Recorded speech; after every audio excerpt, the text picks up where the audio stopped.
Ladies and gentlemen, big Herald News.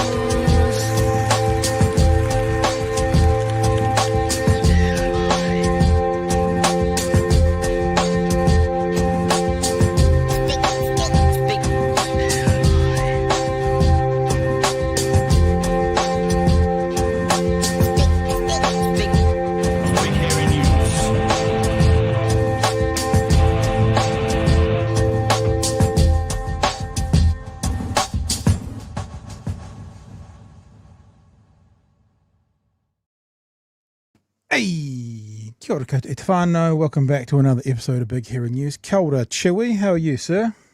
Kia ora, Pat. Shut up. We're not late. You're late. Shut up. Shut up, bro. Shut up, I'm bro. not late. You shut up, bro. Stink. You stink ass. Eat ass, bro.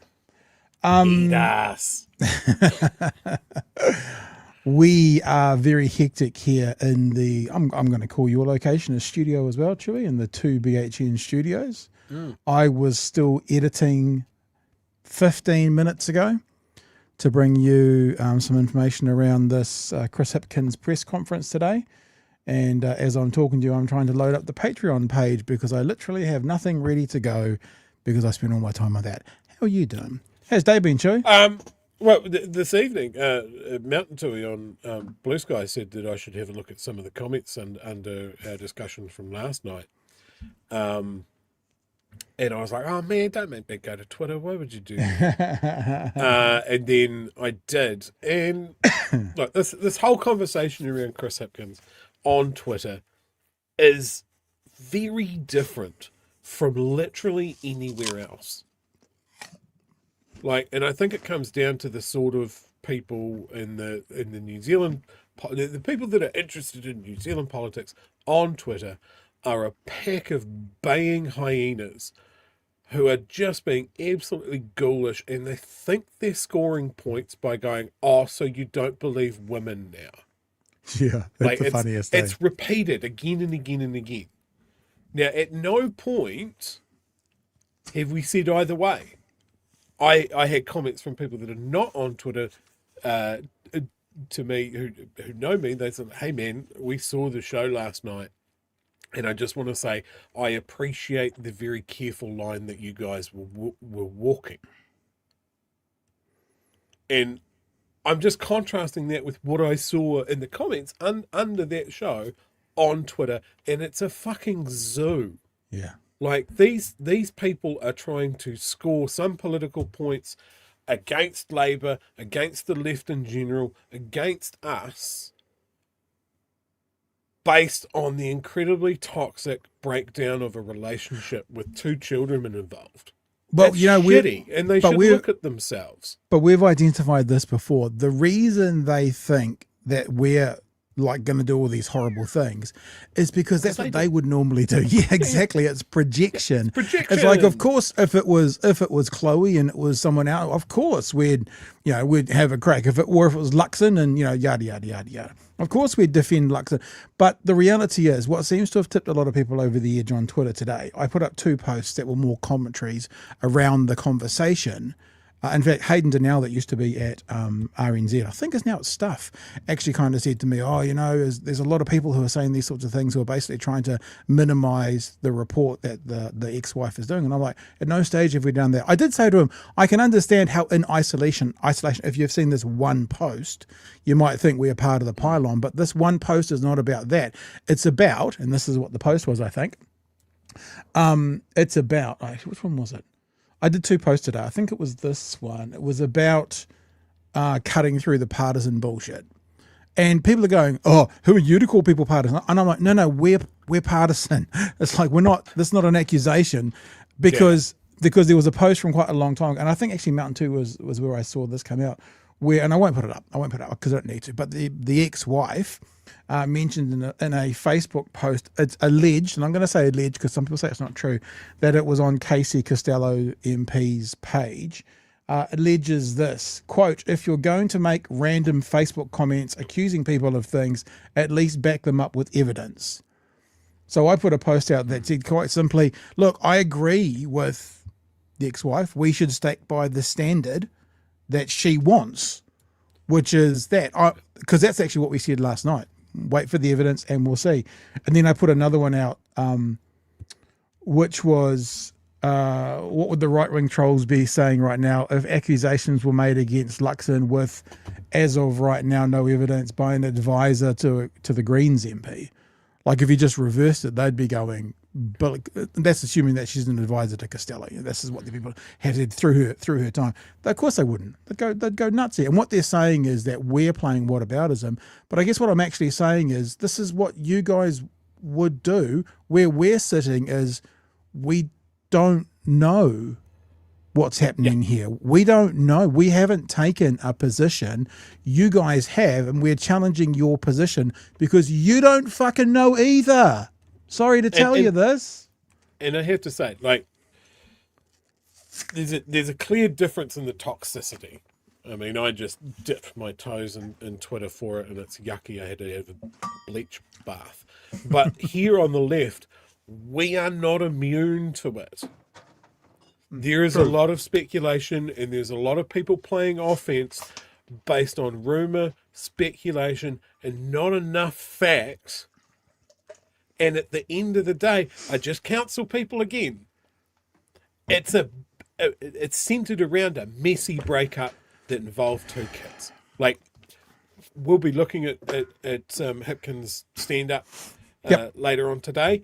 If you didn't feel for the guy in that moment, and everyone that's seen it will know the moment that I'm talking about, then you have no fucking heart. And I think if we get to the stage of we're going to talk about politics, but we're not going to have empathy or heart for authentic human feeling, then fucking get out of the game. Like, at that point, you have lost if you don't have empathy for another human. That's supposed to be our whole fucking thing. Yeah, no, 100%. And so what I did today, this was the editing I was just doing, is I've actually got the whole press conference, because the press conference was actually surprisingly short. And I think it ended up being shorter because Chris's emotional interaction during it, and I missed it, and I'm just trying to find where it is. I missed it because I watched it live, and I missed it, and I don't know whether it was okay to ask this question or not, but the thing there, I've got a freeze frame of it. You'll see this in its entirety later on. This is what one of the reporters asked him. Let me just bring up the frame. That's the prep. Kids okay? That was the question. Kids okay? It's like, well, yeah. And so you can see, I'll show you, I'll scroll through. You can see what I've done is I've gone and scripted all the questions from the journalists, because I think it's important for us to actually look at the whole thing and see the whole thing as to what he was being asked in the exact words. And I reckon I'm 98% right. There might be a few words here and there, but if it's also helpful, I'm sure you've looked at it, Pat, but we haven't spoken about this before we went to air. TV1's video from the same thing has much better audio. All right. Well, I've already got it. I've got it sorted out. There's the odd inaudible word, but you get the gist. One of the inaudible words says the hard work for it. It says something, and then it says election campaign. So they're obviously talking about the start of the election campaign, but I couldn't hear it. So, look, I'll be real clear. I, as someone who sits firmly on the left, want this to be a storm in a teacup, a brouhaha. I talked to my wife tonight about the story that our exes would tell about our breakups versus what we would tell.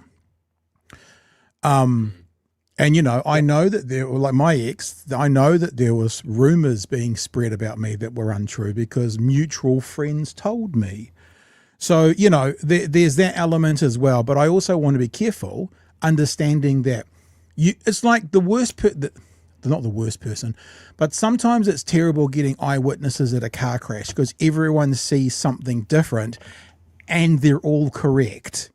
So what we experience, what we go through, and I'm actually not referring to this as in defense of Chris or anything like that. It's almost like for everybody is we don't see what they see. We don't experience what they experience. Something that was small to us is massive to them. Something that was massive to us is small to them. That might have been the same thing.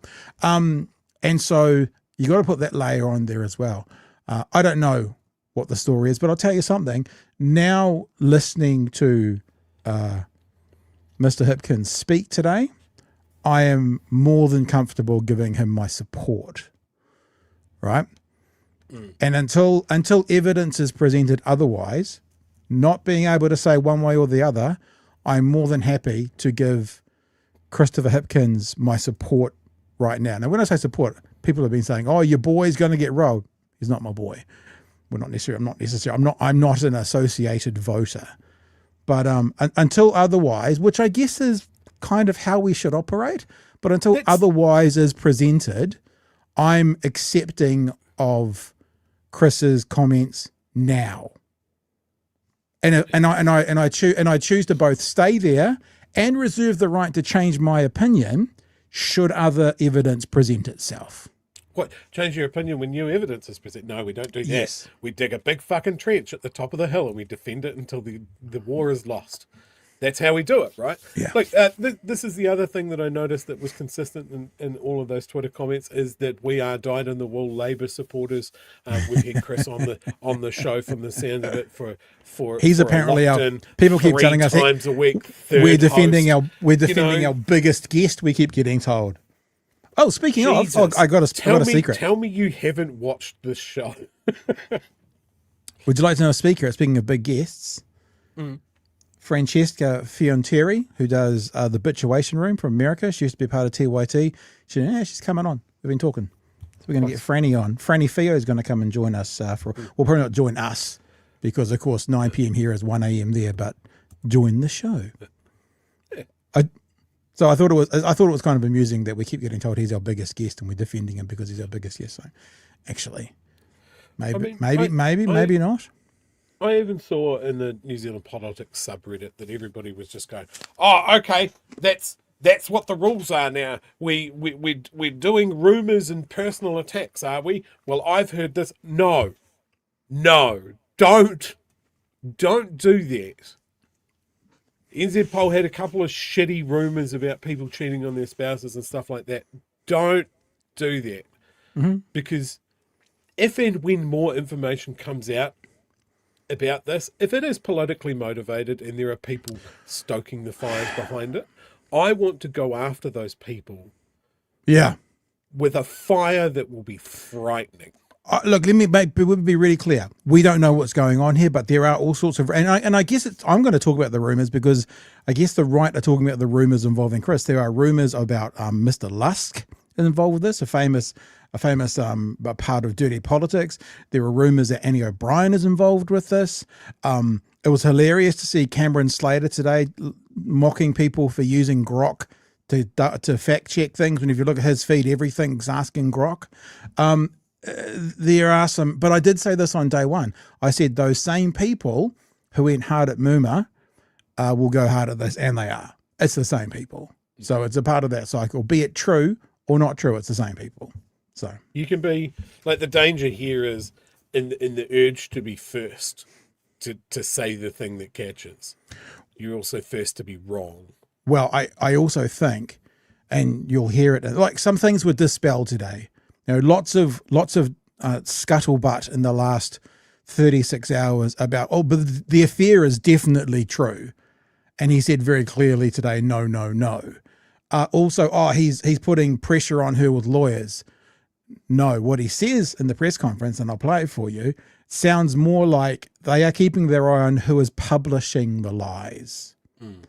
That's what the lawyers seem to be getting involved with, which is why you're not seeing TVNZ or stuff. And I'm saying lies because that was the word that Chris used, that they are, as he says, they're lies. And it sounds to me like the legal advice he has got on those who have been publishing those. So, yeah. And as we've said before, TVNZ hasn't and TV3 stuff hasn't, and probably they haven't because they've got lawyers and legal departments and they know what you can and can't do legally. So that'll be interesting to see what happens. But it sounds like he's not talking to lawyers at all about his ex. He's talking to them about the publishing of what he deems to be lies. So look out. This could be an interesting an interesting exercise over the next few months. I mean, we're here, shall we? Shall we just keep going? Shall we go into it? Yeah, sure. We are here. I spent all that time fudging while I was trying to open up Patreon and stuff, but maybe we'll do that afterwards. Well, I'll do it now. I'll do a quick one now. Thank you so much to our lovely patrons who are a part of what we do every single day. I think of you every single day. I say a little prayer for you every single day, and I walk in my corn circle, and I do and I set it on fire, and I make an offering, and I think of you every single day, and I'm sure at the right time you guys feel that. The patrons are the people who enable us to do what we're doing. They really are. We've got some pretty big plans. Did you just say what? Like, what am I talking about? Sorry. What? Sorry. Corn circle? What? I don't know. I like corn. So I have like two ears of corn a day at the moment. The patrons are the people who enable us to do what we're doing. They help us pay the bills around here. We are eternally grateful for you. If you enjoy the show, which is great, and you just watch and that's all you do, you are also getting it thanks to our patrons. So, you could do a corn circle walk and a offering to them as well, or for them. That would be great. And if you want to be a part of what we're doing, then patreon.com/ I'm not even on the right page after this big long-winded thing. There it is. Big Hairy News. Patreon.com / Big Hairy News to be a part of what we are. But you can just go to the website, of course, which is bhn.nz, and up there is the Patreon link, which will take you straight there. Yeah, there you go. Super, super simple. And we've got some big ideas for this year. I'm hoping by the end of this month we will have either be able to confirm or tell you what we'd like to do, but haven't been able to quite manage it yet, but give you a heads up as to what's going on. But the Patreons are the people who help us with day-to-day stuff. They're the ones who help us think about things like Waitangi next year, et cetera, et cetera, et cetera. So patreon.com / Big Hairy News to be a part of us. And of course, we've got specials going on in the merch store at the moment. If you use the term No Boats, NOBOATS, at the checkout, then you can get 15% off any Nikki No Boats product. All right, so there's hoodies, there's t-shirts, there are enamels, there are stickers, and there are cups. If it's got Nikki No Boats on it, 15% off by using the promo code No Boats at checkout. Someone today bought a mug and 10 stickers and an enamel. I thought, what a great pack that is. What a great pack that is. So there you go. Will we have Nikki No Fuel? Nikki No Maybe Fuel? we should have Nikki No Fuel when the petrol hits $4 a litre. Oof, scary. I tell you what is in the post right now, coming to us as we speak. Ditch the prick stickers are on the way. Say that 6 times fast. No, I refuse. Okay, let's have a look at the story. I haven't seen on 3 News' coverage of it yet, so I'm interested to have a look at it with you. I saw the 1 News coverage and obviously the whole press conference, but Jenna Lynch was fairly prominent at the press conference, so I imagine you'll probably get to see a bit of it here, and we are going to watch the whole press conference, so if we miss any bits, we'll go. So here we go, press conference today. Christopher Hipkins coming back. Someone said to me he came back early from an international trip, and they were hinging at that's not a good sign.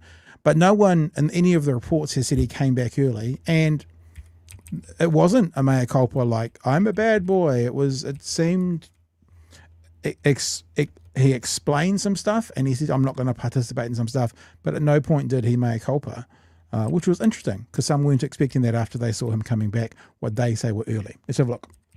Landing back in New Zealand to answer the unanswered questions of the past 2 days. Ms Hipkins, can we just ask you about the allegations that have been made on Facebook? On Sunday evening, Chris Hipkins' ex-wife Jade Paul posted a series of claims about Hipkins. The post was subsequently deleted, and we cannot repeat the claims. Can we just ask you... Why can we not repeat the claims? Because that's an interesting thing that Jenna just said. She didn't say we choose not to. She said we cannot. That's an interesting word there, rather than we're choosing not to, or for the sake of journalistic, practice, we're not going to. She said we cannot. Interesting choice of words there. I wonder why. Can we just ask you whether there's any factual basis to the allegations? Look, I'm going to comment on them when I get back to the office. Obviously, I've just come off a flight. Hipkins didn't want to talk at length at the airport. I'm going to speak to this afternoon. And the main point that I'm going to make is that these are ultimately personal and family matters. And I'm not going to get into backwards and forwards with her in public about that. Are you safe in your position as the leader of the Labour Party? Yes, absolutely. After a shower and in a more controlled environment, he rejected the claims made. I reject the allegations that she's made and the characterisation of those events. And I don't intend to get into a backwards and forwards on those. I don't think that would be the best thing for anybody involved, but particularly not for my children. One aspect he did address in full. In her original post, Paul said, let's not even talk about the intern and the affair. That's interesting. As I said, we're going to watch the whole press conference after this, but he very much put that, pardon the pun, but to bed. That, Hipkins said, was about his current fiancée, Tony Grace. It's a matter of public record that Tony interned in my office many, many years ago. That was back in about 2010. I met Jade in 2013. Paul and Hipkins were married in 2020 and separated in 2022. They have 2 children together. My relationship with Tony started in 2023 after, over a year after Jade and I had separated. Was there any relationship with Tony in that previous time? During the time that I was with Jade, absolutely not. And sorry, was there any relationship with Tony while she was working as an intern in your office? No. Hipkins broke down when he was asked how the children are. My kids are with her, so I don't know. Paul told Stuff on Monday she stands by the claims in her original post. Marriage breakups are very difficult. Everybody who's been through that understands that marriage breakups are very difficult. There are always going to be disagreements. There are always going to be things that you regret when your relationships break up. A public forum like this is not the way to litigate those. In a second post after news broke on Monday, Paul said she had had enough. So many women are hurt by high-profile men who just do what they want with no consequences. We get told all of the time that if we speak out, then our lives will be ruined, our kids will be impacted. We get labelled as crazy or defamatory when we tell the truth. Today, I have had enough, she said. Have you considered standing down? No. Hipkins is hanging on. I would like to look up. You go first. I've got something to look up. I was going to say, I'm going to say the same thing to that comment, that post from Jade that they put up there. Everything she said in that comment is true. Yeah. Like women that stick their hands up and say, hey, look, this person is a shitty person. Look at the track record.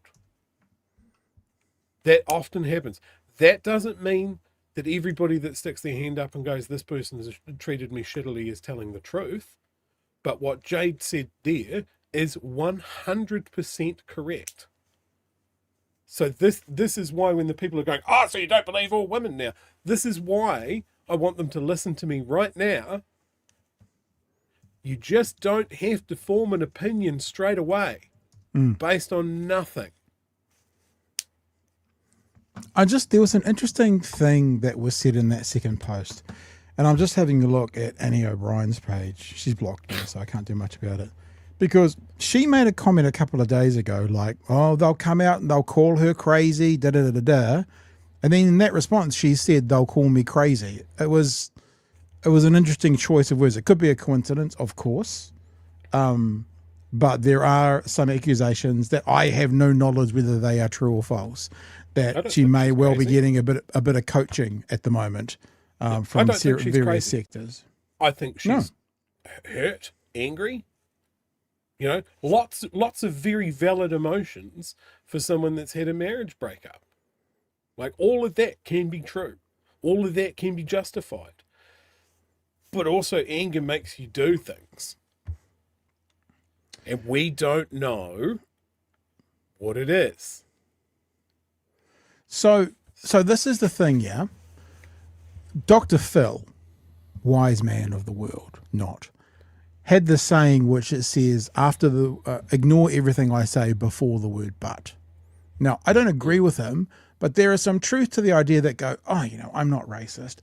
But, those group of people, and when we say, and I don't disagree with you, we say, but she's hurt. Are we then, this is what we have to be careful of, I think, not put ourselves out there as people who are going, minimizing her, because that's exactly what we're talking about not doing. We're not going to minimize her. We're not going to minimize an accusation like this. We are the side of politics that supports people who stand up in these sorts of areas. So here's a question for everyone that I have an answer for. How do you both go, this person X we support and has every right to say these things, however, but we can't get to a conclusion of absolute truth until we see the evidence? That doesn't mean you're non-supporting. It means you can support someone or a position whilst still waiting to see if what they're saying is factual and accurate or not. Do you know what I'm sort of trying to figure this out live on air, so it's probably not the best way to do it, because I am aware of the word but and how it, even not saying Dr. Phil's an amazing person, but that is actually how people hear it. As soon as you say but, it's like, just ignore everything I've just said. This is what I really mean. Even really shitty people can say true things. Yep. I'm talking about Dr. Phil there, by the way. And us. I mean, I spent a lot of time thinking about this, like, at the risk of projecting my own life onto this very different situation. I had a really messy breakup decades ago now. And I look back at some of the things that I did and said around that breakup with an enormous amount of shame. There was some stuff there that just was barely rational thought process that just made everything 10 times worse. I don't know what place this person Jade is making her decisions from. I don't know if it's genuine. Nobody knows. Nobody knows if people are just going to use it for, well, I think we can confidently say that people are going to use this for political point scoring, but at what level? Are we talking about the New Zealand's NZ poll Twitterati trying to be the edgiest little ghoul out there, or are we talking about people that are on the wings of an organised political party machine? Are we talking about a phase of dirty politics and personal life muckraking that I don't want that in politics. I want people to fight on the things that matter and on policy and whether they do a good fucking job and whether they're telling the truth to us. You know? And yes, that is Chewie being pure as driven snow and being dreadfully naive about how the world works. But that's what I want. Not to say the name 3 times in one show, because then they'll appear behind you, Chewie. But the person I mentioned before who's blocked me on Twitter, I'm just scrolling through their Twitter. I don't know if they've posted that original post. And then making comments about lawyering up, you know, how Hipkins is lawyering up. I wonder if that person is also actually concerned about legal ramifications for posting something. Anywho, don't know. I'm just scrolling through again to see if I can see it. I can't see it. Which is interesting in and of itself, if it is the case.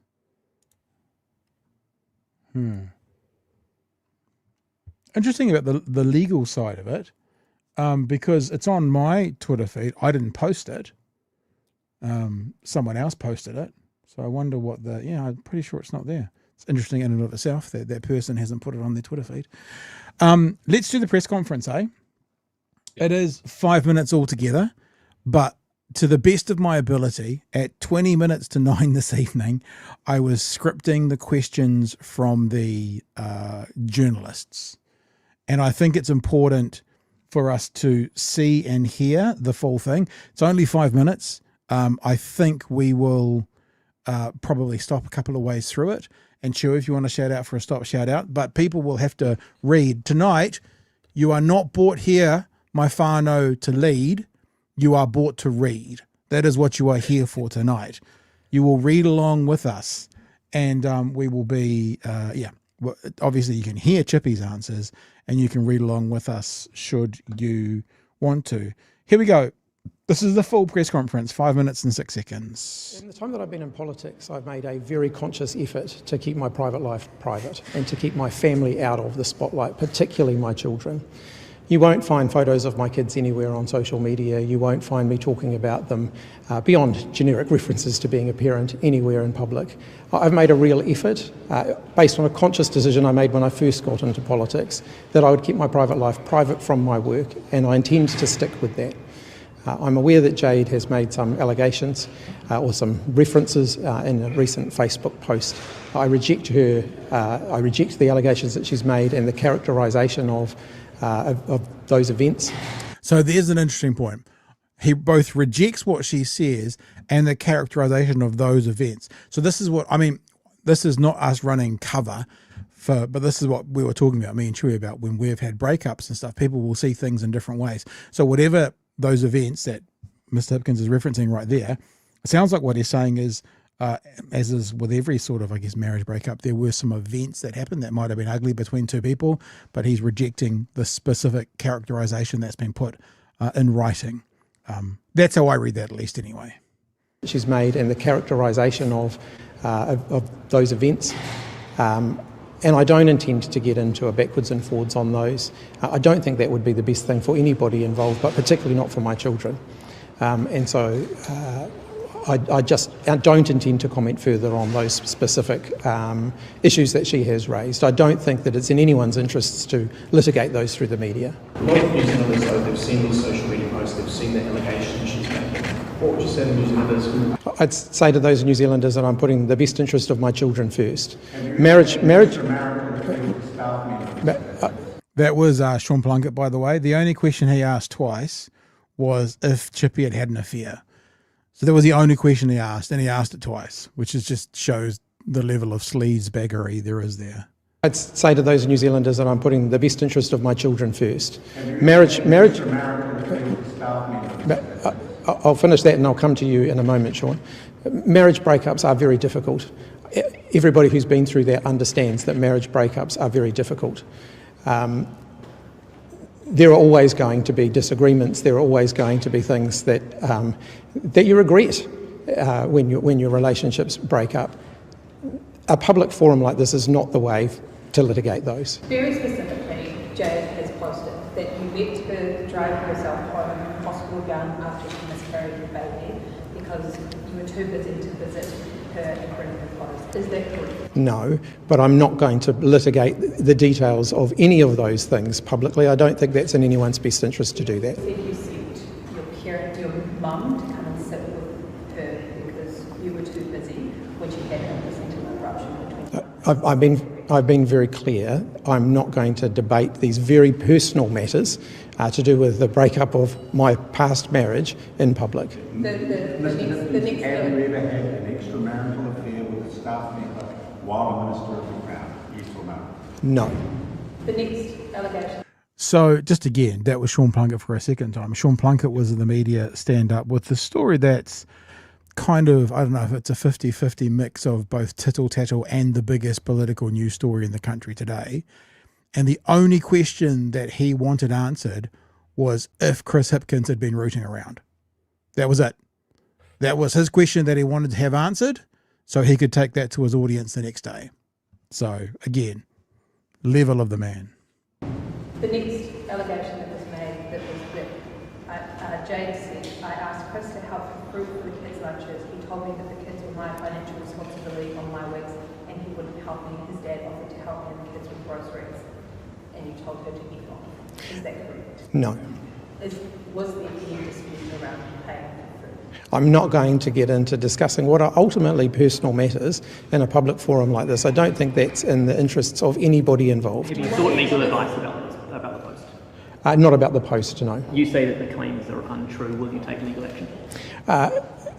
I have not sought any legal advice about Jade's post or about Jade. I have sought some advice about the potential publication of allegations against me that are untrue. Right. So I don't think that could be much clearer. I think that what he's saying there is all those people, Chewy, that you've kind of said pulled the trigger quickly and said, and then who reposted and said as gospel, this is it. He's taking legal advice about that. And that's probably why you see some of the slimiest creatures potentially not having posted the actual post from his ex-wife. And they're leaving it to the minions, the faceless Twitter storms that are, what is it? First name, last name, bunch of letters, bunch of numbers. Yeah. Yes. To actually put it out there, or anonymous accounts to put it out there. And yes, I saw it apply past the test. Yes, Sean Plunkett did read out the post on his show, I think either this morning or yesterday morning. So who knows, he could be one in the firing line if that's how it goes. Anything on that, Chewy? Yeah, look, I think this is feeding chum to the sharks, but it's also unavoidable. Yeah. Like, it couldn't be ignored by Hipkins or Labour. It is toxic waste and should be handled as such. And as much as we want to criticise reporters, they have a part to play in this machine as well. Now, I'm going to do it really... Oh, God, this feels so fucked. I don't actually feel that Sean was out of place or out of order. He very clearly wanted to get one allegation 100% squared away with a statement. And I think that was the part of the allegations that is very clearly aimed at Hipkins' current partner. And he was trying to establish a timeline. Yeah. And I think that's there now. And for me, that kind of puts it to bed. It places it in context to Jade's relationship with him. Well, what it does is it makes you, the listener, or you, the member of the public, now go, we either believe him or we don't. So for you to say he did, you're calling him a liar. And if you're calling him a liar, theoretically, if you're going to get called out on that, you need to be able to back it up. I mean, I sometimes say things to the crunchies on social media when they say things about us, because the thing that's difficult about us, and I'm not trying to brag, but the thing that's difficult about us is we are very consistent, right? We are very consistent. Oh, and here's the thing about that. Because it comes from a moral place, it's fucking easy. Yeah. Like, I what do don't they have say to about remember what the last position I had on something was to stay consistent.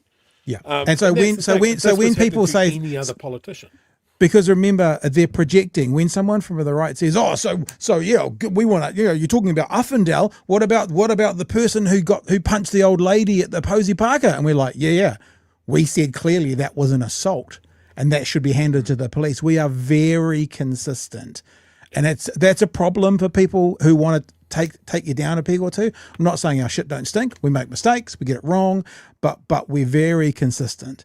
And and people who just, and I mean, sure, I was trying to think of one today, but how many times, once or twice a month, I kind of go, whoa, let's just be clear on what we're saying here, because we want to make sure we don't. And, we're in the Wild West. This is the internet. Yes, we are a part of the Media Council. We did that so we could get access to press conferences and that sort of thing. But this is the Wild West. Pretty much saying do what you want as long as it's not defamatory. Yep. But we actually don't. Hey, chat, I'm seeing your comments. You're banging your pot lids. We need to crack on. Here we go. If the claims are untrue, will you take legal action? I have not sought any legal advice about Jade's post or about Jade. I have sought some advice about the potential publication of allegations against me that are untrue. What was that? What did you be told? Well, I'm not going to share my legal advice publicly. Why were you seeking Are you advice? intending to take it further? Well, I'm not going to comment further on that. If these allegations are untrue, as you say, what do you believe has prompted Jade to make this post at this time? I do not know. Have you called the family? No. Have you talked to Jade or talked to her since the post went live? I haven't spoken to her at this point. Do you accept? Was that? My kids are with her, so I don't know.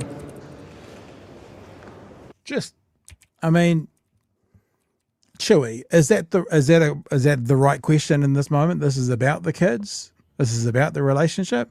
Because it's either a fine question and it's okay that he's emotional, or it's the wrong question and it's gutter snipe journalism. I don't actually know what it is. I really don't. Because it's not about his kids. It's about him and his ex. So I didn't take that as a gutter snipe question. I thought that was quite an honest question, and I don't think it was one that Hipkins was anticipating. yeah, Like, interesting. he's walked into this knowing what he's going to be asked about, and that one snuck through the goalie's hands. I also think you'll see the tone of the whole thing change after this. Oh, It's a it bit like sucks the it's a bit air like, out of but it's a bit like, you know, when you saw your dad cry for the first time and you're like, "Oh, the world doesn't make sense anymore." It's a bit like that. Let's we'll get to the end now, eh? I haven't spoken to her at this point. Do you accept? Was that? My kids are with her, so I don't know. Have you attempted to contact her? No, she's not in the country. Do you accept that this situation could be damaging for Labour? I hope not. Thank you. No.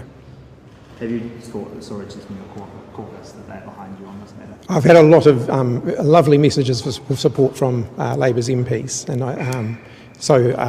no, it's not something that I've considered. The last allegation that Jade makes in the post is about an intern in an affair. Do you know what that is referring to? It's a matter of public record that Tony interned in my office many, many years ago. That was back in about 2010. I met Jade in 2013. My relationship with Tony started in 2023, after over a year after Jade and I had separated. Was there any relationship with Tony in that previous time? During the time that I was with Jade, absolutely not. And sorry, was there any relationship with Tony while she was working as an intern in the office? No. These allegations have obviously appeared ahead of the election campaign. Do you think there's any political motivation or anything that may have prompted Jade to make these allegations based on anything political? I hope not. Okay, thanks everybody. Like it's not often in a press conference, Chewy, that the mob run out of questions, but it was in that situation. So I wanted everyone to see the whole thing, and I've got a few of the words wrong here and there, but that was 98% correct as to what the questions were. And the theme of the questions was all correct. So now you've seen it. So I've got one more thing to say here, and this is not so much on the allegations or the people involved or that sort of thing, just purely from how do you deal with something like this in this position? And I think the best move now for Chris Hipkins and Labour and everybody else, like, the muck has been raked, the allegations have been, I think, answered by Chris, and then that is it. Any further questions in this based on nothing should not be entertained at all. This has to wither on the vine. And I hope this is the last time we'll talk about it.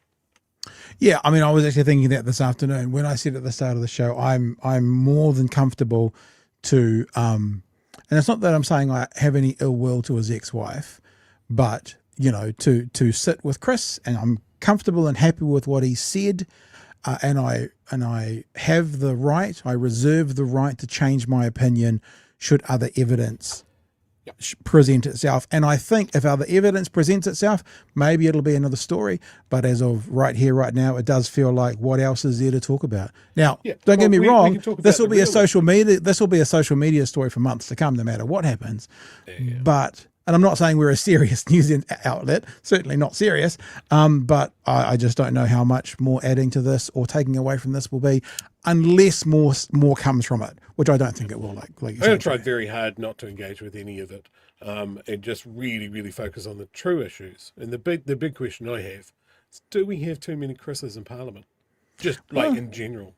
And do we need to shut it down until we can work it all out? Yeah. Yeah. Okay. Thank God. let's get some super chats, and then we can move on. Some people, maybe we don't want to do super chats because if we talk about it more in the super chats, people will get grumpy. I'm just kidding. Let's see what's in the super chatterama. I would read before you put some of these up. Oh, really? Okay. I don't know. There's some I don't think. Just paying for a super chat doesn't necessarily mean we're going to 100% read them out.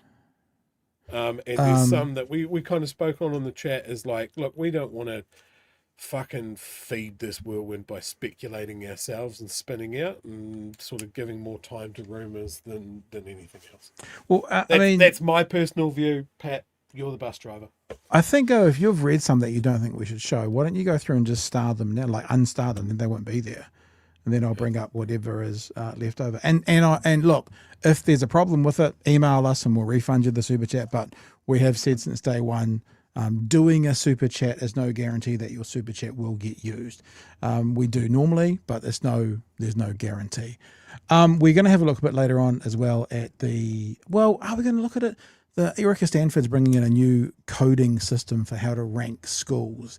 It seems like they're going with primary school issues and they're going to like a traffic light. The last time this government talked about a traffic light system was COVID, and they didn't like an oversimplified system, but it seems for ERO maybe that's what they're going to do.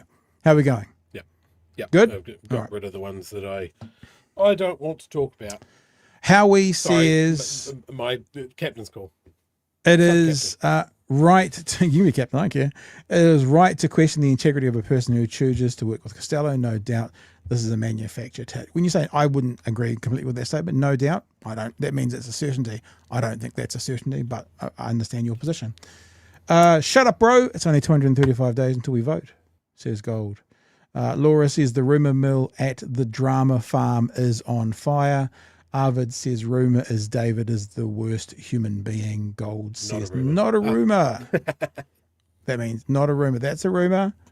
Not a rumour. Tested. Junk Greg says plenty women lie. No, I don't believe all women. Yeah, we said this last night, but the whole believe lie. Yeah, the thing about believe women, which is where that kind of movement started, came out of the Me Too. And it wasn't that, some women are murderers. As Chewie said, some people are murderers. It's that in a culture we live in, especially Western culture, obviously more than just the Western culture, when women come to the police and they want to lay a complaint, often they're not taken seriously. Often they're like, well, were you asking for it, so to speak? And so the Believe Women movement wasn't like believe them unquestionably because they're right every time. It's like don't dismiss them. Maybe that would have been a better hashtag, don't dismiss women, rather than believe women, but that's what the actual movement was around. And then it did get co-opted a little bit to believe all women, and that became a bit muddier and a bit. It's like defund the police. Defund the police is not actually about defunding the police. It's about reallocating funds to other sectors in society that might be able to handle, say, a mental health breakdown better than men with guns. So that's, maybe we could get into the world of helping people make hashtags at work, Chewie, because that's part of the problem. But this is it. Okay, maybe this is it. When you try to oversimplify something, you always end up short somewhere. Maybe this situation is needs a bit more nuance, but nuance doesn't typically fit on a bumper. Yeah. Nice one on the personal stuff, Chewie. Leadership. Did you see Plunkett on the live stream step into camera shot after Chippy's departure? A la Monty Python's Mr. Creosote. Also, Jenna can get in the bin, does that say? Get in the bin. Hang on a sec. Give me 10 seconds. Give me 10 seconds. Do you mean this image? Oh, yes. Yeah. Yes, I did notice that. And I did also think about all those ridiculous third form names he sometimes calls me when I looked particularly at that photo, because I see I'm picking up what you're throwing down. Hipkins was the minister of everything. He had no time for shenanigans. He wouldn't have been able to fit it in his diary. And Excel Deer, the last one for now, says he chokes up, and I hope he's supported and you can feel the room go very, very quiet. The last few questions, you can feel the awkwardness of asking. Yeah. All right. All right, Chewy.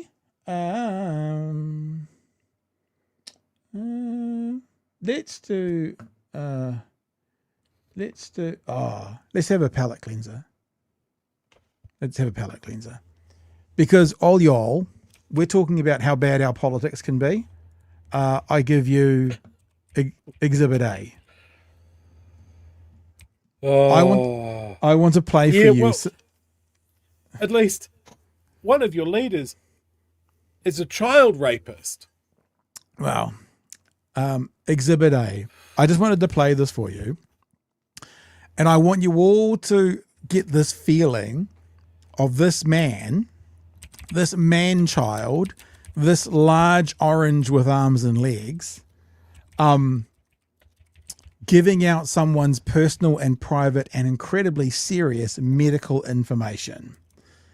And the Speaker of the House, even he who basically lives off the scum that comes off Donald Trump's shoes, has to go, "Oh, I don't know about that, boss," publicly. Have a listen. Enjoy. The Speaker of the House, he's got the easiest job of anybody in government. He's got a majority of 2. I don't like to say 1 because it varies. Because I'm a fucking moron. But between 1, 2, and 3. And I think you're the only man that's ever lived that's able to be very happy about it. In fact, when we get up to 3, every once in a while we get up to 3. Actually, for a period of time, we had it up to 4. And then we had a death. And death is very bad when you're the Speaker and you have a majority of 2 or 3. But we had a death, and then we had another death, and you wait, bro. This is when I first we were not there yet. I did the audible. Oh my god, we're not there yet. Where are we going? Well, this is it. It's only like 30 more seconds, so don't panic, folks. I know that sometimes this drops our viewership. I understand why. We had some things, and but we're looking very strong. We had one man who was very ill. It looked like he wasn't going to make it. I don't know. I won't mention his name. Is it you, bro? Should I? Do other people know his name? Do you want to mention it? He'll be proud. Go ahead. Tell him the story. Okay. Well, look at Donald Trump right here. He thinks this is the greatest moment of his life.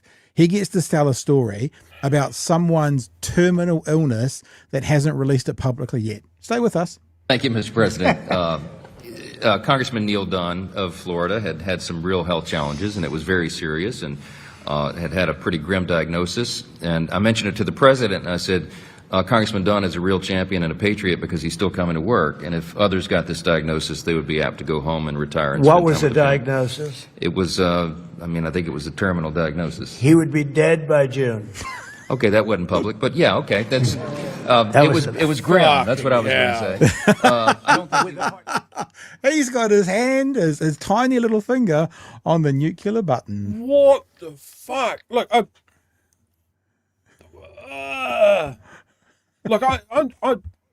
I'm just spitballing here. Look, assassins have tried, and short of getting competent assassins, that's an option that's still on the table.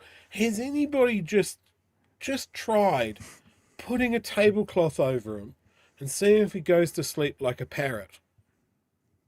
Because that could solve a lot of problems. He just goes, it must be nighttime.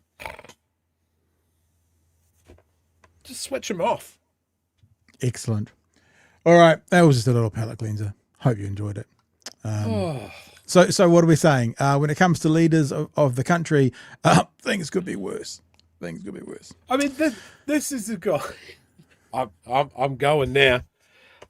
This is a guy that said, I think today, maybe yesterday, that he was surprised that Iran have lashed out at their neighbours and closed the Strait of Hormuz. Surprised. Anybody that knows anybody about Iran knows that that's Iran's fucking ace up their sleeve. It's like, you're going to be mean to us in any way, we close the strait. Yeah, because technically it is their body of water as well. Like they are actually territorial waters. Yeah, it's their territorial waters. You know, and everybody in the US military, there must be plans upon plans upon plans in a back room in the Pentagon, and all of them are like, What will Iran do if we do this? They close the strait. What if we do this? They close the strait again. What if we do this? They jack up the price of oil. They close the strait again. Like, and for the president, who I'm sure maybe asked someone's opinion, asked someone in a big shiny hat what happens if he does this, they would have been presented 15 folders that said Iran will lash out violently and close the strait. And he goes, well, nobody could have predicted this. And then the other part of that is, after months and months and months of slagging off NATO, you're not pulling your weight, you're a bunch of mooches, fuck you, all of this sort of stuff. I didn't consult you on starting the shitstorm. I just went where Israel told me to go. But you guys need to come and sort this out and help get the strait navigable for oil. You guys need to pull your weight. I think Germany went, this is not our war. It's exactly what they said. Everyone said no to him. I can't remember what defense attaché, NATO spokesperson said, your navy is bigger than 15 of our combined navies. You fucking sort it out. It is crazy how much of the world has to deal with this geriatric, syphilis-riddled, sundowning buffoon pinballing through everything. Someone put a sheet over him. Just try. Okay, very quick one now, actually. Team, we're going to have a look at a little clip from One News about what's happening with ERO. ERO is the Education Review Office. Basically, if you are a teacher or a school, there is a cycle that ERO will come and visit your school, and they'll basically check that you're teaching to standard. Right? They'll check that you're doing the work you should be doing. They'll make sure that the school is at an acceptable standard for the educational outcomes they need to put in front of their kids. That's what ERO does. Apparently, it's too difficult for parents at the moment to understand what ERO, how ERO ranks a school. We might have a look at one of those. But for now, this government thought, low information voters, maybe we should just give them like a traffic light system. Red means don't send your kids there. Orange means maybe you send your kids there. Green means, yay, send your kids there. Reports on a school's performance are being overhauled, including introducing a colour-coded grading system. The Education Review Office says the new format will be easier for parents and schools to understand and highlight strengths, challenges and areas of improvement. Education Minister Erica Stanford says it will also report on a school's progress. This is just being able to celebrate success and be honest about areas for improvement so that we can target resource. That's what this is about, and being clear to parents and giving them much clearer, better detailed information. The changes will be introduced next month at the start of Term 2. A couple of things about that, Chewy, very quick on One News here. To measure success, right, and this has always been part of the conversation between a national-led government and a Labour-led government, is they sometimes deem success differently. Like a national-led government will lean much more heavily into academic success. The closer you get to 100% in the test, the better success that is. The left or a Labour-led government will typically lean into success is taking your kid who can't read to being able to read. The kid who's getting, let's say, and it's not the way that the left typically grades, but the kid who's getting 30% in the exam to 45 or 55%, like an improvement. So the right tends to see success as academic excellence. The left tends to see success as improvement from where we got you at. So when they say in that conversation, it will be for measuring academic success, it does make me think, what is that going to look like? The other thing that makes me think, Chewy, is how much are these guys going to ram through to make schools and school organisations do brand new things really, really quickly? New maths, new reading, writing, all those sorts of things. Do it by next year. We're going to pay you any more for the training? No. How are we going to get up trained? In your own time. ERO next month. It's almost like the stage show Hamilton. Hamilton has this song. They sing this song about Hamilton, and they talk about the letters that were written in the Constitution, or however they are read. And these three men were going to write like 15 or 20 each. And one of the men dropped out after, 7. And one of the men wrote 20 of these letters, and Hamilton wrote like 69. And part of the theme of Hamilton is that he is always working really, really fast and always having to get things done. And there's a strange irony in that he was killed in a duel far too young. And part of me kind of goes, you step back and go, with what he had to do with his time, did he have to work quickly to get there? Like he didn't know he was going to get shot, but did the universe know that he had a short amount of time? And so he had to get lots done really quickly to be the impact he was going to be. This government is operating like they've got a timeline that they are no longer going to exist by. And if they don't get everything done today, they're not going to be here in a very short time. It's like that they have a fatal diagnosis, and they have to get everything completed before they become too ill at the end of their life. And I'm not sure why. I'm not sure, unless they do actually think that they have a very limited time, Chewy. Just a praying hands emoji. And inshallah, they do not have a lot of time. The other thing to show you is this is currently the ERO. This is the ERO review office on schools. I picked a school that my kids used to attend in Auckland. We now live in Dunedin, so I thought that's a pretty safe place to show. And you can just see quite quickly and easily how difficult this is to read. This is the parent summary. How well are the learners succeeding? Success and progress for all learners is increasing. So it's getting better. You can see how parents could possibly be, confused by this. What is the quality of teaching and learning? Learners benefit from good quality teaching practice that improves progress and achievements in reading, writing, and mathematics. They're doing pretty well. And so this, according to this government, is too difficult to understand. What do we think about student health and safety at this school? The school board is taking reasonable steps to ensure student health and safety. I am not entirely convinced in the rationale as parents need it to be easier to read or easier to understand, because if it is, every parent in New Zealand is a moron. And so then my little nerve goes off in the back of my neck and goes, so why are they doing it? Because that doesn't seem to be that difficult to figure out, Chewy. So why are they doing really it? Angry. Oh, I've already finished this. You're gonna foo-foo. Cup of fucking rage. What are you angry about, little fella? Tell your Uncle Pat. No, look, it's a tangent. Are we ready for an angry tangent? Yeah. Because on the other screen here, I have my other social media. You get the people send me things. Oh yeah. There's been an announcement that I missed. Okay. No, I didn't miss it. It's 30 minutes ago. Would you like to know what it is? 9:33 p.m. it was announced. What is it? We want that one. I get rid of my screen. Get rid of Ryan Bridge there. Global pop superstar Robbie Williams is bringing his Britpop World Tour to New Zealand this November thanks to support from the government's $70 million major events and tourism package. Tonight, Robbie Williams has confirmed 2 New Zealand shows, opening at Eden Park in Auckland 24th of November, being one of the first international artists to play the new Christchurch One New Zealand Stadium on 28th of November. This doesn't sound like market forces to me or capitalism. This sounds like socialism.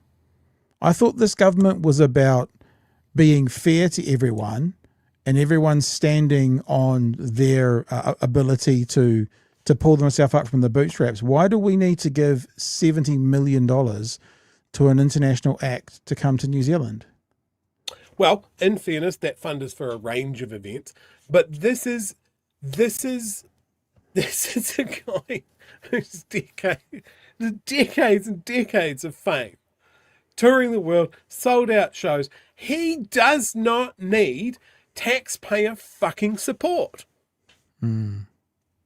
Like, I would not have a criticism of this fund if it was to spin up, say, a local multi-artist music festival, or the money went to local artists, or it even went to artists that aren't in, with respect to Robbie Williams, the twilight of their careers.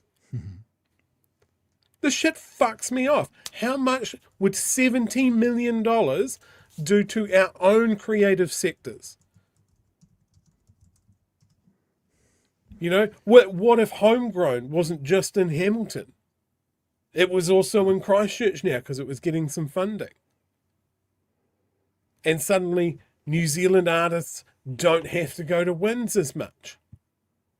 Like, this is fucked. And this is what I mean, that they have no vision. They have this money. We have so many things crying out for money. Could $70 million have been spent somewhere better? Yes. Oh, Chewy. Throw a dartboard at the wall. Oh, Chewy. Would you like to get madder? Yes. Let's get it out. Let's just see if I pop a vessel. Oh, Chewy. I just had this little, I don't know, I got my bullshit nerve. I don't know where my brain is. My brain's in my elbow or something. That went off for a second as well. You know the old saying, what they did in the Roman Empire to keep the proles happy was bread and circuses. Well, due to inflation, we've only got circuses left. You can't even have the bread. That's gone up fucking 6%. So, Chewy, here's what I would like to ask Mr. Luxon.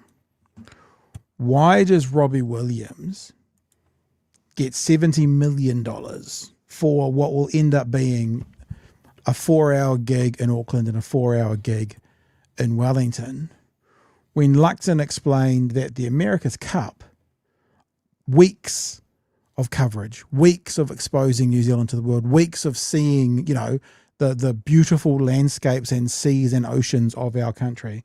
Why did he reject that for $75 million? The $75 million that would have been needed to host America's Cup in Auckland would be better spent elsewhere, the government said.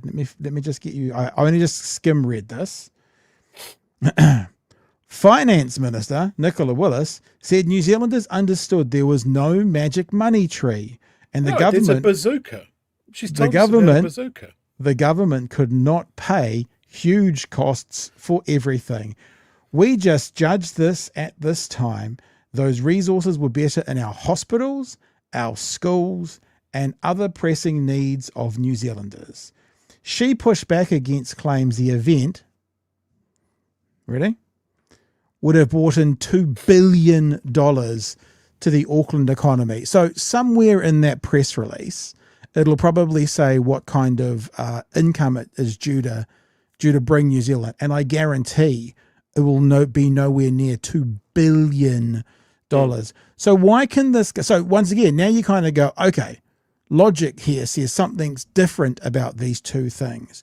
Why do Somebody they give wants to see Robbie Williams? Why do they give $70 mil to get two concerts from Robbie Williams, probably either over 1 or 2 weekends, that will bring in hundreds of millions of dollars, probably, probably, and they reject $75 million to an event that would have brought in $2 billion to New Zealand. But these guys, Chewy, but this is the guys. They're the business government. They're the government. They're the government of business, though, Chewy. They make the best financial decisions. The return on investment on Robbie Williams is obviously greater. Here's the thing. As a point of clarification, Robbie Williams isn't getting $70 million from New Zealand. I know. That's the whole fund. They're spending. Yeah. So $70 million out of our bank account. And I'm not saying that we should have given that money to fucking the money boat spectacular that is the America's Cup, where everything is sponsored out the fucking ass, right? I don't think a lot of public money should have gone to that either. Or the sailing GP, or that sort of thing. I'm just saying, if you're going to take New Zealand taxpayers' money and put it into a fund for fucking concerts and events, I have no problem with that if it's going to local artists and local events. Like, there is a gap when it comes to us putting on our and valuing our own artists. Like, I was in radio, you were in radio during the late 90s and 2000s, and that was a fucking high point for New Zealand artists of every genre, because New Zealand On Air was funneling money to them to do music videos, and people looked at music videos, and to do nationwide concert, which kept the venues open, to get people interested in music, and then the cycle continues. And ever since that has slowed down, fucking streaming services, it's been shithouse. But just an announcement of, hey guys, don't worry about your fuel bills. Don't worry about the cost of childcare or getting your kids to school or whether you can pay the rent or what's your power bill going to be over winter. That's going to be a fun game for everyone. Don't worry about it. Robbie Williams is coming. I want to make it clear that obviously through my caterwauling there, I wasn't suggesting that it was going to be for one gig. But the reality is the government giving $70 million to the Robbie Williams experience, not handing it to him, but they're paying $70 million for the whole thing. Much like, and Chewie, I don't disagree with anything you've just said there. The point I am making is separate to yours, is why would they give $70 million to fund, to aid, to add to enable a couple of gigs from Robbie Williams rather than $75 million to the America's Cup? If they were going to spend money, why wouldn't they make a better financial decision, this government of business? I agree with you. I'd rather see it going to local artists, 100%. But if they were going to pick between two events, why the fuck did they? Look, I've seen Robbie Williams in concert. When he was a new artist and I was working for More FM, we went to a gig where there was only 500 people. Great. It was a great concert. Front row, in fact, I was sitting next to the guy who tattooed his arm. I got the whole story about what the tattoos were all about. It was a great time. Don't dislike him as an artist. But if you said to me, 70 million spent in this area, bring us a few hundred million return, or 75 million spent in this area, bring us 2 billion return, why would you go here? As you say, Chewie, unless someone wants to see Robbie Williams live in concert. But the other thing is, I'm not going to disagree with you, but if you can spend 75 billion and generate 75 million and generate 2 billion, then also that money from the 2 billion is going to involve a lot of things like GST and that sort of thing. And that money could also be used to pay for things. You could look at it that way as well, if they wanted to. The NRL and Robbie Williams. These guys are taking us for fucking mugs. They're jingling keys in front of us and going, don't worry about the schools, the hospitals, the firefighters, the fuel prices, the food prices. Don't worry about any of that. Jingle, jingle, jingle. NRL. Up the wires, whatever. There you go. Detective Rogers, new ferry is nice to have, Robbie Williams. A must have. It's a very good point. All right, should we go through, there we go, some of the things you're saying. Laneway is struggling for their funds, says Overred Rover. Pete says they fund circuses because they're all clowns. He also says that's just an ERO report with highlighted marks. Different colours, you see. Study Boy NZ, LOL Chewy, tell us what you really think. I'll never tell you. Laura, secret. Kiwi Bird, when can we resurrect Harambe? Harambe, that's what it was called? I'll tell you, it's not the second coming of Jesus Christ that I'm worried about. Is if Harambe comes back holding the hand of David Bowie, I will know that we are on the right path. But we lost those two icons and our reality has no anchors anymore. Ruby says USA FBI disable our political government. Excel Dare, breaking news, death bad. In other news, watery, probably dry. Watery. Watery. Andrew says, next watch, we are shocked Iran attacked back. But he is actually a bit shocked about that. Oh, I didn't know there's so much fight in them.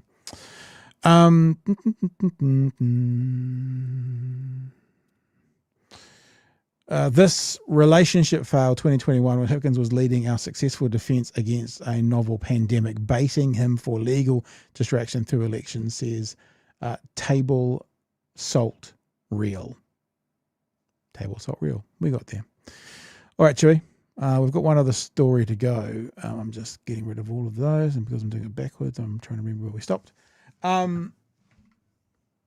Let's talk about Nicola Willis, baby. Nicola Willis was on Big HeraldNOW this morning, and she was chatting to Ryan Burrahidge about money bazookas. I think you've already said that tonight, haven't you, Chewie? Yeah, they're down the back of the garden with the money tree. Why can't you just say Treasury? It's really important here for us to continue to remind this government when they say, these things are happening outside of the borders of our country that we have no control over. So inflation's going up. It's not our fault. When we all know 4 years ago, events going on outside the borders of our country. External factors. Inflation going up, your fault, Labor. We just can't ever let that go. And to his credit, Ryan has said that a couple of times. He doesn't say that in this conversation. But let's have a listen to them talking about something that Nicola Willis can't control. Joining us live, Finance Minister Nicola Willis. Minister, good morning. Good morning, Ryan. So obviously people feeling a little concerned about this at this point, I think is a fair way to put it. Politically, though, you can't, I mean, your press conference yesterday, you said inflation is going to go up. We can debate how much. But politically, you can't go splash the cash when inflation's going up, can you? Because you've just criticised the last lot for doing it. I think Ryan's been watching, Shu, what were we exactly talking about last night? And the problem's going to be is if the best outcome or the best solution is something that Labor did do, that this government, for political reasons, criticised them on, they won't be able to do it, which is a real concern, actually. If there is a way of doing something that this government doesn't want to do, but it's the best way, they will reject it. Now, I'm not suggesting splashing the cash is the best thing, but it's a fair point made by Ryan, and it's a good question. Well done, son. Well, the advice that economists, the Royal Commission and others give about these situations is if you are going to provide any support, you've got to make sure that it's temporary, that it's timely, and that it's really targeted at those in the most need. Because as you say, if what the government does is it just spends the bazookas, then that can add fuel to the inflation. I don't know what that. I don't know what that means. I would like to purchase this product, my good man. Do you accept bazookas? Yeah, I'm not sure. What about these? Obviously, and look, I'm the last person to talk about someone messing their lines up or messing their words up, but that's pretty funny. If we're spending bazookas, there's a thing called bazooka gum, isn't there? Like chewing gum. Maybe it's that. Maybe it's like a barter system where you trade bazooka gum for goods and services. Maybe it's just that. Like, why is our finance minister, like, I know we're taking the piss out of her here, but why is our finance minister seemingly incapable of talking to us like we're fucking adults? Yeah. Yeah. Like, there's no magical money tree. We fucking know. Yeah. Oh, I can't just get out the money bazooka. We know that's not a real thing, Nicola. And we certainly can't we certainly can't spend our bazookas. We know that. This was one of the criticisms about the COVID things with Jacinda, is people go, I didn't like how she spoke down to us. Yeah, true. What do you think about this? Yeah, very, very fair. Here we go. As you say, if what the government does is it just spends the bazookas, then that can add fuel to the inflation fire and lead to broader price increases across the economy, affecting everyone and getting into quite a dangerous spiral. So we don't want to go there. Equally, we're very conscious that some New Zealanders are going to be feeling the pinch as that petrol price has risen and may rise further. Particularly those who've got no choice but to drive to work to fill up that tank, and they'll be feeling that pressure. So I am looking at what are the ways in which we could do something that was very timely, that was very targeted, that was temporary, that got to the people in the most need.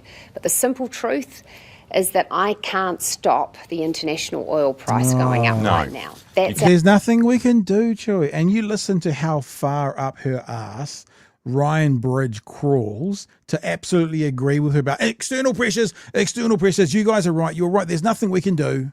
Is that I can't stop the international oil price going up right now. That's outside of my control. No one can. And that's not something. Anyone saying that?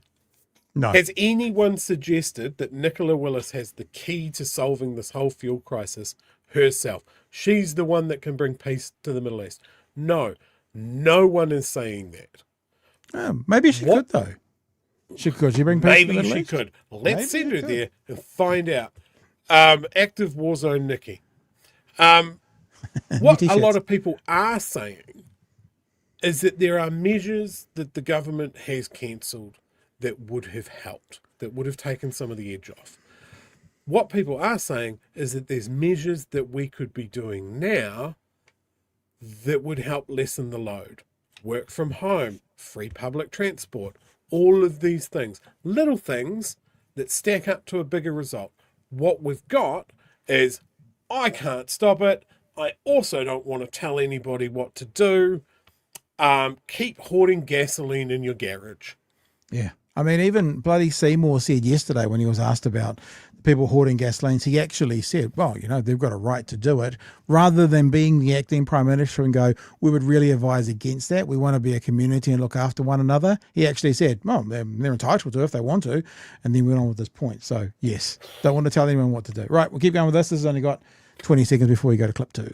It's going up No, right now. That's you can't. outside of my control. No one can. And that's not something that I can control. And I hope that New Zealanders understand that, but it doesn't mean I'm not acutely conscious of what's going on in household budgets. Do you know, I think they do understand that. I think they understand that entirely. They're looking at what's happening with the Americans and the lack of response from other countries to the strait, and no one's blaming you. No one's blaming them, Chewy. No one's blaming National, except when there was those external pressures for Labor.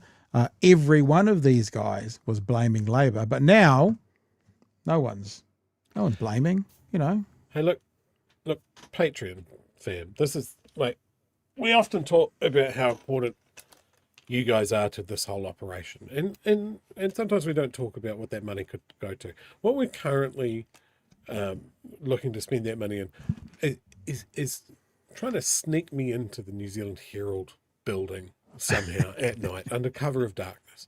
And I'm going to hang out in that studio, in that office behind Ryan Bridge, and every time he says something stupid like that, I'm going to pull out this and scream, citation needed. Oh, nobody's saying that, Nicola. Citation needed. I can show you someone that's saying it right now. It's me, motherfucker. All right, we're going to move on. The next clip from the same conversation, and I want to show you a clip that came after it, actually. This is Dave Littell, legend in the... actually, legend for lots of reasons. A boxer, they call him the Brown Butterbean. He had a massive weight loss program, and he helps people in South Auckland with their health and stuff now.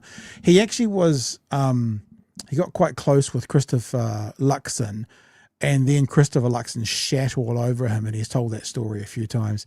He was on New Zealand Herald this morning, and he said a fantastic word, and actually this will be a great piece of merch, something like Nicola Willis, keep South Auckland out of your mouth. But the reason I want to show this to you is what Ryan Bridge says to him, which is how Nicola answered all these questions this morning. And then I'm going to play you the bit where Nicola was supposedly answering the questions. Have a listen. You know, Nicola Willis needs to keep South Auckland out of her mouth. If she's not willing to come down and support the families that are struggling, ordinary everyday families, then she shouldn't be talking about it, calling a media press conference but having no plan. She did this morning, Dave. She said that But does she think, Ryan, does she think that's... Okay. She did this morning, Dave. She had a plan this morning. So Ryan Bridge is telling Dave that this morning on the show, which we're about to watch, she had a plan. We'll get to that in a sec. South Auckland's the only area with people that are struggling. What about the rural families that don't have Uber and all these different things? There's struggling people everywhere. It affects all ethnicities and all walks of life. You know, for her to come on and start talking about, you know, a poor South Auckland lady going through a cleaning job at the airport. And who advises these people? You know, coming on talking about how times are tough, draped in jewelry and a big gold chain. You know, it's just, I mean, I'm sorry. It really upset me, and that press conference reeked of entitlement and privilege. And we're left to help these families with children sleeping in cars, with families that have no food. What are they going to do now? They can't afford to go anywhere. They have no options. There's no choice in the matter. And we're the ones left to sweep up the pieces, but we don't get support either. There is nothing for groups like us. There's all these food banks are shut down since this government's come in. And I know it's tough for them, but it's tougher for us. Notice how Ryan didn't really get a word in there. That's called spitting truth. Right. So she's talking about targeting help, targeting benefit, being very incredibly targeted and where they provide the help. Now, you just heard Ryan Bridge telling Dave that she explained this morning how they were going to do it. I challenge you, and this is like 3 and a bit minutes. I might actually speed it up. Maybe I'll just speed her talking up. I challenge you to find her actually specifically saying how they're going to target. Right, so when he says, to his credit, how is it going to work? How are you going to target? The answer should be some kind of plan, like he then just told Dave there was, some kind of, I don't know, legislative change, some kind of idea as to how that targeted person can get that money. That's what you would expect to hear. Let's have a listen. But when you say targeted, how do you do that? Because you can't splash the cash, you just said that. You can't do the bazooka. So what is the targeted water gun that you can use, the trigger you can pull, that won't do those things? Well, it's about using mechanisms that make sure it's going to the people in the most need, which you can judge by income. You know, there's been a lot of discussion, and I understand it, in recent days from people saying, oh, we'll just drop the petrol tax for a while. The issue with a response like that is, on the one hand, if we... So at the moment, for clarity, she's telling us how she won't do it. Right, so this is not how she'll do it, which she's asked. This is what we won't do, just so we're all clear. Did get into a situation where we weren't getting shipments of oil turning up, and I'd one day reduce the price of petrol, and then the next was saying, be careful how much you use. That wouldn't be a good situation to be in, nor would it be a good situation to be giving that money out to everyone, including wealthier households like yours and mine. Yes, but how are you going to do it, Nicola? Where the support was needed most was in lower income households. So what we're looking at is what are the choices we have, what are the range of potential mechanisms that already exist in the tax system. What are the choices, what are the mechanisms in the tax system, but how are you going to do it? Or elsewhere. Because the other thing we don't want to do is invent a whole new scheme full of problems and bureaucracy. So how do you the last do that? government did that, and I know ended they up, did. It was nuts, and some of it was nuts. So how do you do it then? Like, can you give us an example? Good boy. Because from where I'm sitting, I mean, if you go beneficiaries, for example, I've seen people... So she's just spent 1.5 minutes telling how they're not going to do it. So, okay, fine, you're not going to do those things. So Ryan Bridge asks again, so how are you going to do it? Give us some, he actually just said, give us some examples. Beneficiaries get an increase because they're not having to drive their cars as much. You know, how do you actually, what lever are you actually talking about here? Yeah, you're right that beneficiaries already get automatic adjustments in their benefits. Through our tax system, through a number of mechanisms that already exist, we do have a system of tax credits in New Zealand that are targeted at people on lower incomes. That's already part of the way that our tax system works. So we're looking... Okay, so you're giving some examples, broad ideas around the headline. Are you then, is that what you're doing? So you're telling us that's what you're going to do? Or are you still just giving examples of the possibility of a headline of what could be? Examples, Nicola. And carefully at that. Working for families. Looking carefully at the options. Yeah, okay. Well, that's one scheme. There are in-work tax credits. There are independent earner tax credits. It's actually a pretty complicated scheme with a lot of different moving parts to it. But look, our focus would be making sure that it's going to the people in the most need. And as you say, those workers who have no choice but how? To go to work each day. Totally. But some of them might have the choice of a bus, but not everyone. How do you keep your dignity, or your credibility, I should say, while you're doing this? Because can you assure voters this morning that this will be cost neutral, or will be, you know, what kind of impact is it going to have on the books? What does this do to your budget? Well, I think it's really... Yeah, well, the good questions, really important questions, because they're easy questions to put to one side when you're in the heat of a crisis. And while I keep telling you how they're good questions, I'm trying to go, how the fuck am I going to answer this? This is my very long just so you're wondering. But actually, all New Zealanders end up paying the price if I just completely loosen the fiscal belt. So I would want anything that we did to be consistent with a couple of principles. First, consistent with that idea that it's not adding heat to inflation. And that's something that I do want to look at very... Sure, just one word answer, because we'll keep going. Have you heard a how yet? I haven't heard anything. This has turned into... you watch, what is it, Peanuts? And you got the kids and the teacher. The teacher's like, quack, quack, quack, quack, quack, quack, quack, quack. Look, all I've heard is shit is difficult and I don't know what to do. Here are the difficult things and I've got no answers. Nothing at all. No plan, not even a little bit. But according to Ryan Bridge, later in the show, he says to Dave, oh yeah, she was here with a plan this morning. It was really good. We'll keep going. We've got about 45 seconds to go. Carefully. Second, to make sure it's consistent with the objectives of our fiscal strategy. And make sure it works within our... But what is the it? Make sure it works within our strategy. What is the it? What is the actual idea, as you've been asked about 3 times now? To bore your viewers, but our fiscal strategy has 3 things in target. First, getting that debt curve bending down over the next few years. Second, reducing government spending as a proportion of the economy to more normal levels because they've been elevated post-COVID, more like 30%. Yep. And three, getting the normal? books back in balance. So anything we did, I'd want it to be consistent with those Okay, objectives. so you wouldn't be able to borrow for this. Whatever it is, you can't be This borrowing. is actually quite nice from Ryan. I don't think he realises how nice this is, because he basically puts her in a corner and says what she now can't do, including borrowing. And this could be clipped and kept for the end of the year to see if they do these things. I said do. I'd want it to be consistent with those Okay, objectives. so you wouldn't be able to borrow for this. Whatever it is, you can't be borrowing for it. You can't push your surplus out because of it. And you can't be basically racking up more debt. So those are good answers to have this morning, Minister, and I appreciate that because in the middle of a crisis, it must be tempting to go for push the popular button. Yeah, Good you luck, wouldn't want to everyone. you wouldn't want to push the popular button. So I don't know what Ryan's smoking, but there was not a single example. There was like headlines of it could fit within the tax or it could fit within working, but there was nothing saying we are going to do X. And I said this last night to Craig Rennie, and I fucking stand by it.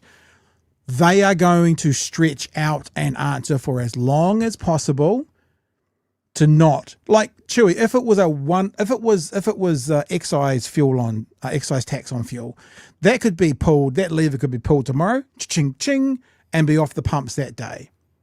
One-stop shop. Everyone could have it, right? Planning and making a way that we're going to have that percentage of the population get that much and these guys get that much is a lot more difficult. It's going to take a lot longer to put together. So they don't know how they're going to do it. And my bet is they're going to drag their feet for as long as they can because, I'll say it again, whānau, they've got no money left to make sort of concessions to people who need money. They've given all the money away to big tobacco, to landlords, and to the wealthy in tax breaks. They've got no money left. They can't afford to reduce what's already coming in. So they're going to keep talking about targeted. Oh, we're going into election now. It would be wrong to change policies 2 months out from the election. Yep. All of those things that you mentioned, they borrowed for. Mm-hmm. They borrowed for the tax cuts, for the tobacco breaks, all of that stuff was borrowed for. They might say, oh no, it wasn't. That was in column A of the spreadsheet and the borrowing is in column B, and suspiciously it's the same amount. But I don't want you to look at that too much. Shut up. Like, if we had... This is a crisis, right? War in the Middle East affecting our fuel prices that is baked into everything. It's baked into our primary exports. It's baked into people coming to New Zealand. It's baked into our fertilizer. All of these things. This is going to hurt us, right? And I get that you don't want to be the government that just hits the, oh shit, this is bad and it's going to get real bad and we're panicking now button. But it is just as harmful to go, don't worry about it. Don't worry about it. It'll be fine. It's a flash in the pan. I would like to see a middle ground where the government is, we are concerned about this. We have very little control in this situation. And we need to do things now to help lessen it. You might be familiar with the term of flattening the curve. Heard that somewhere before. I know, it was used in a different crisis. You might remember it.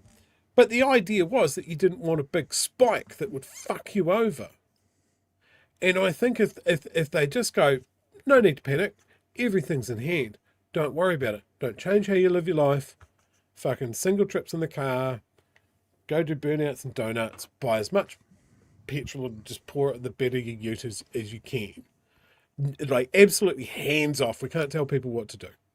Or you can try and get some sort of social buy-in and go, hey, look, if we all make little sacrifices here, then we flatten the fuel curve. You know, we've got more fuel coming, but not if you guys are all mad bastards about it. And hey, maybe this is a good conversation to have about using public transport. That's something that we can do immediately for people. Starting tomorrow, your public transport to work is free. You know, we've spoken to our transport providers and our regional councils and stuff like that, and that's something we can pull the lever on right now. It's accountable. We can see if it's making a difference. We can do that. If you can work from home, work from home. These are all things that can help. But they haven't done anything, and I think it's because of ideological reasons. Because this government isn't about, like, everything's got to pay for itself, right? They don't look at the social benefit, the social profit, like we've spoken about before, of something like this. There is a problem with some of the stuff you've said. So there is economists coming out now saying people should already be working from home.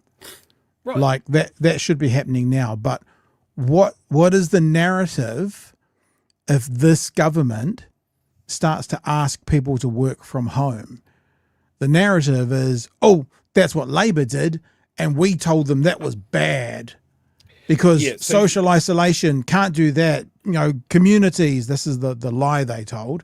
So this is one of those examples that I talked of earlier, is that they almost can't do something Labor did because of the narrative they've painted. They've painted themselves into a corner, even if it's the best thing to do. Some economists are saying we should be looking to work from home already to try and conserve our fuel reserves. And they can't do that. And the reason they can't do that is working from home bad. Why? Labor. Because that's what they did for the last 6 months of their working from home situation. Yeah. They've painted themselves into an ideological corner.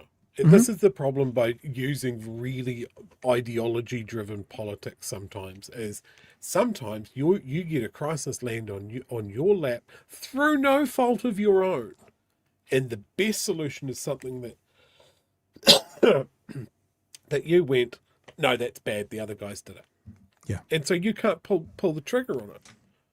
But again, those little sacrifices that people could be making, if Nicola Willis was standing up and going, hey, New Zealand, this is what we're all dealing with. I don't think there's any need for panic. There is more fuel on the way. But maybe we can stretch it a little further. Maybe we shouldn't rule out these conversations about electrification. I saw a story on RNZ where they spoke to a major farm producer. And in that article, it mentioned a couple of things. Ems on Blue Sky pointed this out, and I 100% agree. One of the things that was said by this guy is, I didn't even know that fuel was going up. What? Because he's not plugged into the news. Right? He's doing his farm shit all day. But it's happened so quickly that there's been no warning. So there's been no chance for him to adjust how he does things. The other part of the article mentioned that during peak production times, this farm goes through 40,000 litres of diesel a week. Wow. That's a lot of diesel. That's like $100,000 worth of diesel. Yeah. So I know there are people that have talked about, like, the electric cherry orchard that are doing the fucking work, saying, hey, look, rural sector, you need to look at electrifying your machines as a cost lowering exercise, as a resilient exercise. This should be being screamed from the rooftops to the agricultural sector specifically. No one's expecting you to go out and spend $1.5 million on getting rid of all of your tractors and buying new electric ones.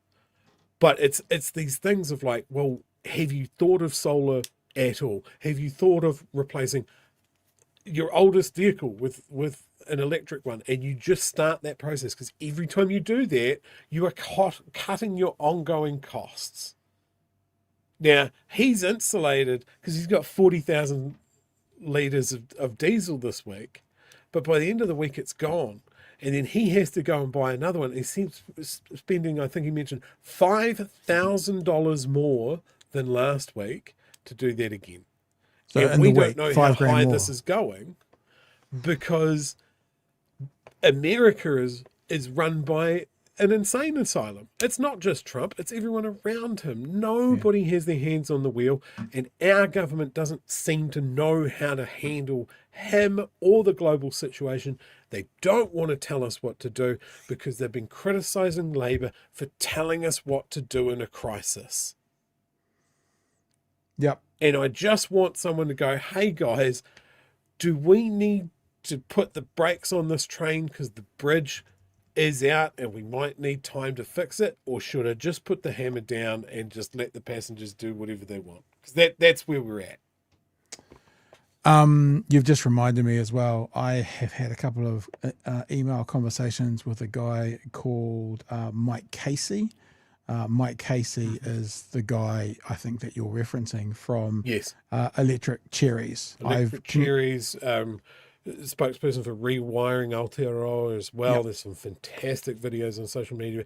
I was always on board with EVs, but my experience is just a guy that likes tech.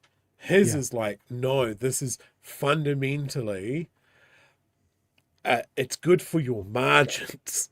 Well, I mean, he'll be into a rebate. Yeah, he'll be the most profitable cherry orchard in Central Otago come this Christmas with what's going on at the moment. Yep. He's fully electrified. So I'll drop him another note, and maybe we'll get him to come in and tell us all about it, because that'd be exciting. Good to hear. And speaking of, we've had an intermediary, I'll tell you afterwards, Chewy, who it is, on our behalf, get us Dave Littell as well. He'll be coming on at some stage. So some nice guests coming on. We can just sit back and let him yell about Nicola Willis. That'd be fun. I think it'd be a fun time.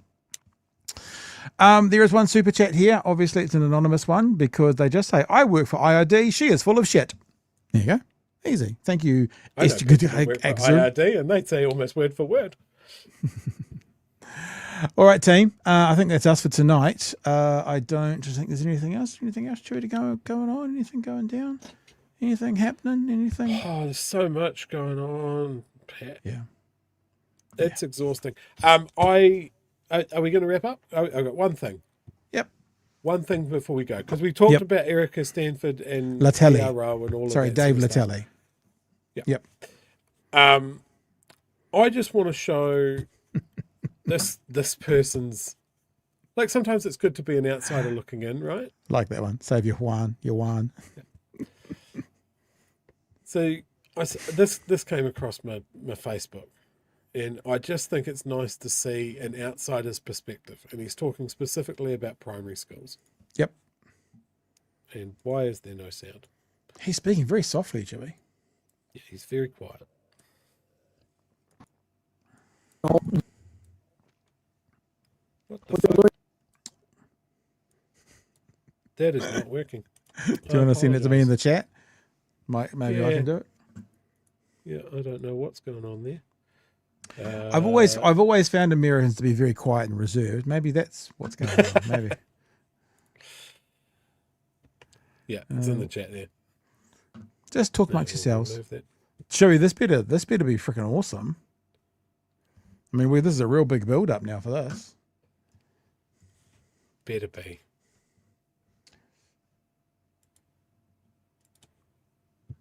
You got it? Schools where they're learning Maori, where they're learning.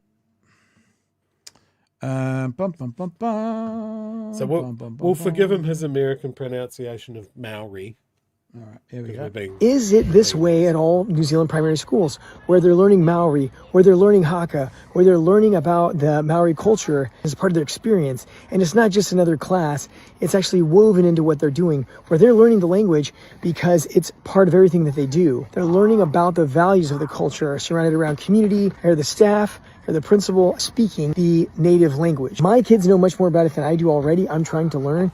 And as a dad, I love that my kids are learning about culture and values of the people, of the place, and the country that they're living. People who are connected to community and connected to culture have much better health and well-being than those who don't. This is actually a really cool thing that New Zealand's doing, finding a way to integrate the native and indigenous culture into how they're learning in the school. Is it like that at other primary schools here in New Zealand, or is my kid's school where I am unique? Question for those Kiwis out there that might be able to share experience with me. Yeah, no, you're very special. No one else does that, actually. I'm going to try and find something real quick to show you, because there's this example, and that's an example of it, of sort of locally, globally hot, locally not. Sometimes you need people to come and tell you what an amazing place you live in. Give me a second. I'm going to have to search something. But how hard has our government fought to, like, just this government fought to sort of remove that? We can't have that. It's a distraction from learning. Like, and then someone comes in and goes, do you know how special this is? Yeah. Do you know how hard teachers are working to retain this? They're fighting for it now.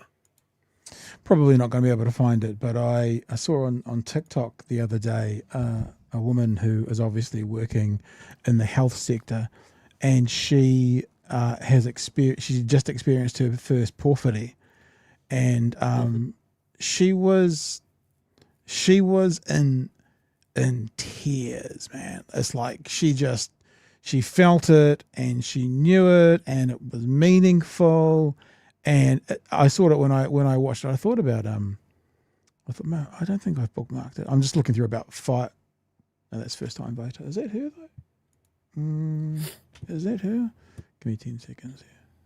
Oh no, that's not her. And it was really interesting to see, because other people don't do this, what we do. Other people aren't a part of what we do. I didn't. I'm a dick. While you're rummaging, I might have a little read of something as well. You know how things get so overwhelming, you just check out a bit and just go with the flow. Did you know an entire country can do that? Okay. Maybe an entire country is representative, but at the UN, this just happened.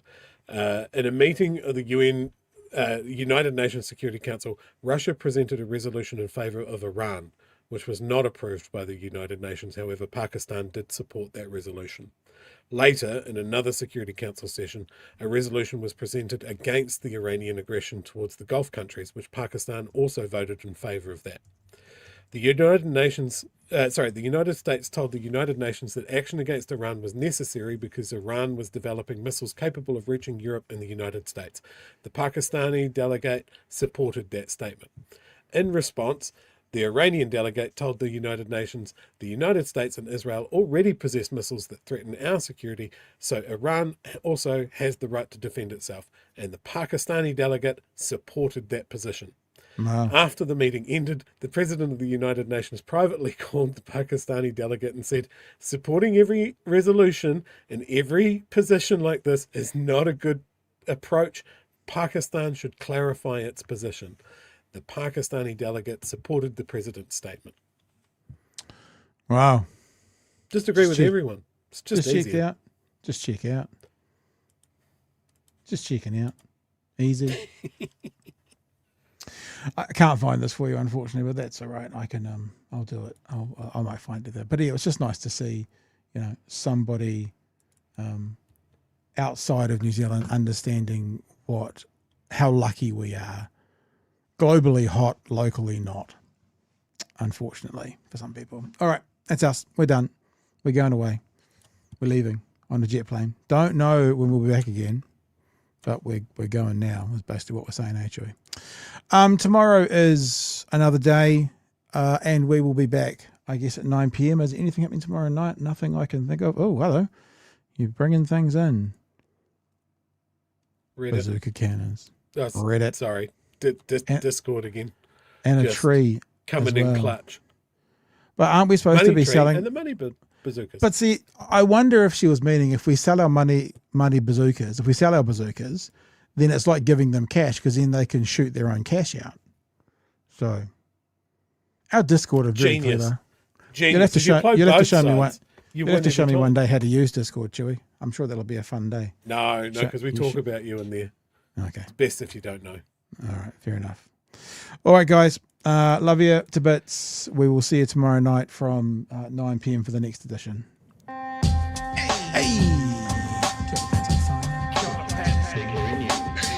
Hey. Help us settle a debate, whether it be thoughtful or funny, even if we're all creatures of hate. It's a fine line that we're walking together.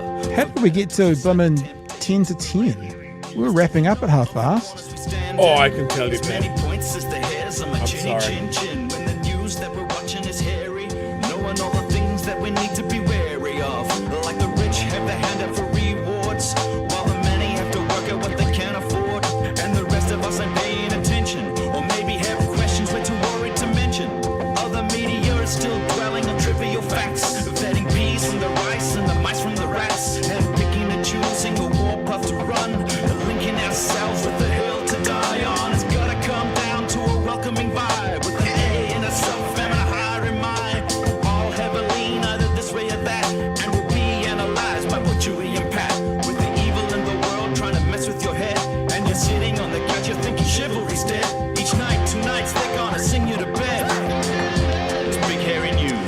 All right, just say finally, we were being bullied in the chat over Red Rover super chat telling us to talk for 20 minutes. That came in at 10:44. We won't bow to the pressure of the infidel. Is that how it goes? Something like that. That's it for me, Joe. Anything else you want to add? Buy some stickers from our store and put them on the crossing lamppost by Parliament. Thank you. Very good. All right, team. Catch you tomorrow night from 9 for our next edition of Big Hero News. Hooroo! Cheers, fam.